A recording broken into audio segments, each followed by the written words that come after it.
जय गुरुदेव। शक्तिपात दीक्षा को कुंडलिनी महायोग कहा जाता है। कुंडलिनी महायोग स्वयं सिद्ध साधन है, अर्थात कुंडलिनी शक्ति साधक से स्वयं साधन करवाती है। इसलिए इसका नाम सिद्ध योग अथवा सिद्ध मार्ग भी है। ये कहना भी अनुचित ना होगा कि शरीर, मन और बुद्धि में शक्ति ही स्वयं साधन करती है। साधक के लिए सारी चेष्टाएं बंद करके समर्पण मात्र कर देना कर्तव्य है। किस समय क्या क्रियाएं करवानी है और क्या अनुभव करवाने हैं, शक्ति का काम है। साधन करने का अर्थ है शक्ति को साधन करने का अवसर देना। अन्य मार्गों में कुंडलिनी महायोग की ये विशेषता है कि कहीं भक्ति करनी पड़ती है, कहीं ज्ञान संचित करना पड़ता है, कहीं ध्यान, कहीं कई प्रकार की मुद्राएं तथा आसन, तो कहीं मन को संकल्प विकल्प रहित करने के लिए यंत्र आदि आदि करने पड़ते हैं। किंतु महायोग में ऐसा कुछ भी करना नहीं पड़ता, केवल मात्र समर्पण करके बैठना ही पड़ता है। प्रकृति तथा स्थिति के भेद से क्रियात्मक, भावनात्मक तथा ज्ञानात्मक आदि भिन्न प्रकार के अनुभव साधक को स्वयमेव होते रहते हैं। महायोग के साधकों को यह बात हृदय गमन कर लेनी चाहिए कि इस मार्ग में सबसे मुख्य गुरु कृपा है।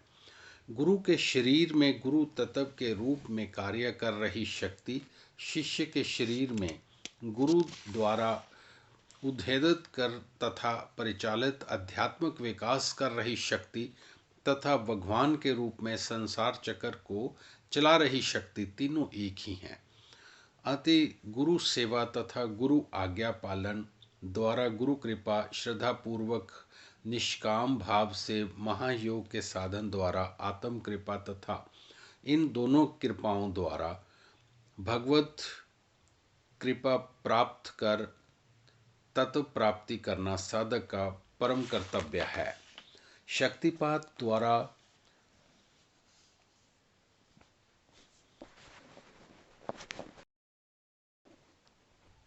अभासित शक्ति को सामान्य नहीं समझना चाहिए।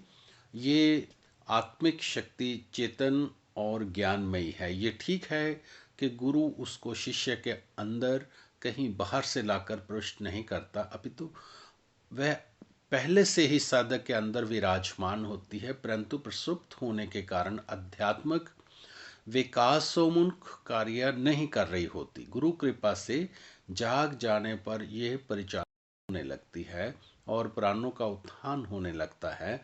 जिस प्रकार सूर्य का दर्शन करने के लिए सूर्य का ही प्रकाश आवश्यक है, उसी प्रकार आत्मा का ज्ञान आत्मिक शक्ति द्वारा ही संभव हो सकता है। अतः गुरु और भगवान के समान ही इस कुंडलिनी शक्ति के प्रति भी श्रद्धा और भक्ति रखते हुए साधन में लगे रहना चाहिए। महायोग का मार्ग मुख्यतः समर्पण का मार्ग है। साधन में शरीर, मन और बुद्धि को शक्ति के समर्पित करके बैठना और व्यवहार में मान हानि से उदासीन होकर सब काम भगवान के ही समझकर केवल कर्तव्य दृष्टि से करते जाना समर्पण है। शक्ति और भगवान दो शब्द केवल औपचारिक दृष्टि से ही प्रयोग किए जाते हैं। वास्तव में दोनों एक ही हैं और इन्हें एक ही समझना चाहिए। साधन में किया गया समर्पण आध्यात्मिक उन्नति के साथ साथ व्यवहार कुशलता भी लाएगा और व्यवहार में किया गया समर्पण व्यवहारिक स्थिर प्रज्ञता के साथ साथ आध्यात्मिक उन्नति में भी सहायक होगा। हमें तो भगवान की दी हुई शक्ति से भगवान की आज्ञा अनुसार भगवान का कार्य मात्र करना है। साधन भी भगवान का ही काम है, जिसे करना हमारा कर्तव्य है। योग के परिभाषिक अर्थों में संबंध में अधिक शंकाओं में उलझना अनावश्यक है। किसी ने समाधि को योग कहा है, किसी ने चित्त वृत्ति निरोध को, किसी ने प्राणों को, नियमत को, किसी ने कुशलतापूर्वक कर्म करने को और किसी ने जीव और ईश्वर के संयोग को योग कहा है। किंतु महायोग का साधक श्रद्धा पूर्वक समर्पण युक्त निष्काम भाव से गुरु प्रदत्त साधन में लगा रहे तो उपरोक्त योग की सभी परिभाषाएं उसमें स्वयमेव घटित होती चली जाती हैं और उसकी सर्वतामुखी उन्नति होने लगती है।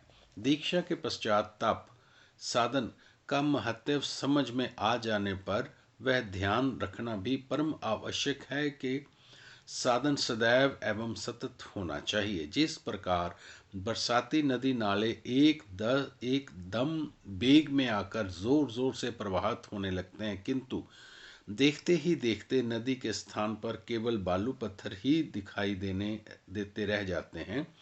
इसी प्रकार साधन में बड़े उत्साह से लग जाना किंतु थोड़ी सी भी विघ्न बाधाओं के आने पर अथवा प्रमाद के कारण सब छोड़ बैठना उचित नहीं है। ये ठीक है कि किया हुआ साधन निष्फल नहीं जाता, किंतु पूर्णता प्राप्त करने के लिए तो सदैव निरंतर साधन की आवश्यकता है। अतः धैर्य गंभीरता पूर्वक नियम अनुसार तथा निरंतर साधन में लगे रहना ही श्रेयकर है। गुरु और साधन के प्रति श्रद्धा एवं विश्वास के अभाव में साधन निरंतर चलते रहना असंभव है। साधक को स्वयं का निरीक्षण करते रहना चाहिए कि कहीं उसके अंदर अश्रद्धा तथा अविश्वास को पाम नहीं जमा रहे। यदि ऐसा कुछ दिखे तो शीघ्र उसका सुधार किया जाए।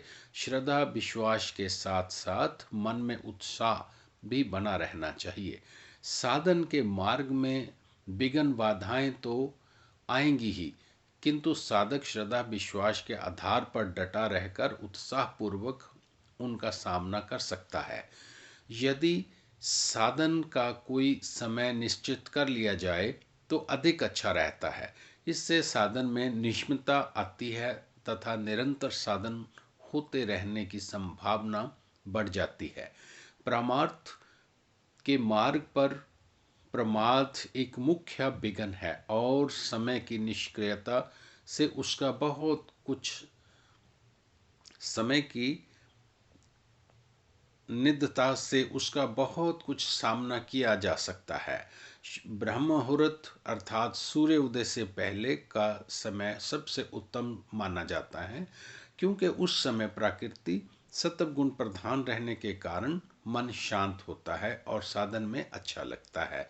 कुछ लोगों की ऐसी भी मान्यता है कि उस समय योगी तथा सिद्ध साधन मगन होते हैं और उनके द्वारा वातात्मिक